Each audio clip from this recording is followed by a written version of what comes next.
Mobile phone کے ذریعے قرآن آیات کا بھیجنا مٹانا کوئی گناہ کے باعث نہیں ہے، ڈیلیٹ بھی کر سکتے ہیں، بھیج بھی سکتے ہیں۔ آج کل تو اللہ نے اس کو ایک دور تھا جب نیا ٹیپ ریکارڈر آئے تھے، تو اس وقت ہم بڑے حیران ہوتے تھے، یار ایک اور عذاب آ گیا۔ ریڈیو تھا، پھر یہ ٹیپ ریکارڈر آ گیا، ہر آدمی ٹیپ ریکارڈر چلا کے حل بھی چلا رہا ہے تو ٹیپ ریکارڈر ساتھ ہے، تو اس میں گانے سن رہا ہے، تو بڑی طبیعت۔ لیکن اللہ نے اس ٹیپ ریکارڈر کے شر کو خیر میں بدل دیا کہ پھر اس کیسٹ کے ذریعے اتنا اللہ کا دین پھیلا، علماء کی تقاریر، درس، کہ پوری دنیا میں خیر پہنچا۔ الحمدللہ شر نیچے رہ گیا، خیر غالب آ گیا۔ اسی طریقے سے اب آپ دیکھیں کہ ٹیلی فون ہے یا اس پہ انٹرنیٹ ہے، اس میں بھی اللہ نے ایسا کام لیا ہے، یقین کریں کہ سیاہ ستہ 6 کتابیں حدیث کی جو ہیں ساری کی ساری انٹرنیٹ پہ موجود ہیں۔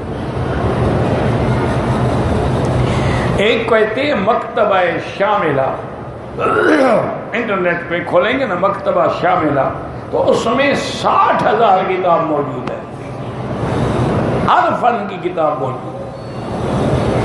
فقہ علی المذاہب الاربعہ، چاروں اماموں کی فقہ موجود ہے، علم المیراث موجود ہے۔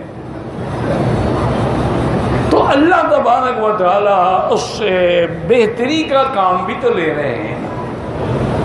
جیسے کبھی ہم نے نہیں سوچا تھا کہ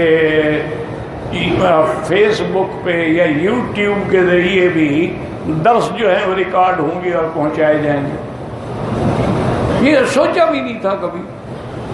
لیکن اللہ کی قدرت ہے کہ اب ساتھیوں نے کوشش کی تو اب یہ کام بھی چل پڑا۔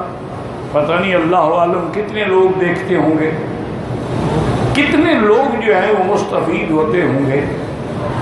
یہ سب اللہ کا کرم ہے۔ اللہ چاہے تو تیری آواز مکے اور مدینے، اور اگر نہ چاہے تو اپنے بھی نہیں سنتے، گھر والے بھی نہیں سنتے، دوست بھی نہیں سنتے، احباب بھی نہیں سنتے۔ تو اس لیے کوئی بات نہیں، موبائل پہ آدمی آیت بھیج دیتا ہے، پھر ڈیلیٹ کر دیتا ہے، پھر اور آیت، کوئی ایسی بات نہیں۔